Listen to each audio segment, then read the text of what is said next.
Hi hello నమస్తే welcome back to my channel. నేను మీ model Harshini. కాకినాడలో అమ్మ చెక్కిన బొమ్మ థియేటర్ ప్లే వేయడానికి వెళ్ళానండి.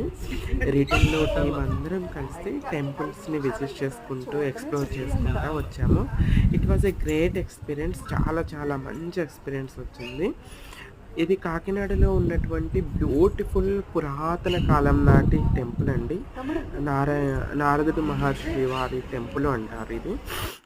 చాలా అంటే చాలా నచ్చింది నాకు టెంపుల్. ఓల్డ్ లుక్‌లో టెంపుల్ వాతావరణం కానీ, టెంపుల్ స్ట్రక్చర్ కానీ, టెంపుల్ మీద ఉన్నటువంటి బొమ్మలు కానీ కళ, ఆ కళని ప్రతిబింబించేలా ఉన్నాయి. చాలా చాలా బ్యూటిఫుల్‌గా ఉంది. ఎవరైనా కాకినాడ వెళ్తే మాత్రం ఖచ్చితంగా ఈ టెంపుల్‌ని విజిట్ చేయండి. ఈ టెంపుల్‌లోనే మేము ప్రసాదం తిన్నాము. చాలా పెద్ద టెంపుల్, పురాతన కాలం నాటి టెంపుల్. చాలా మంచిది. Please subscribe.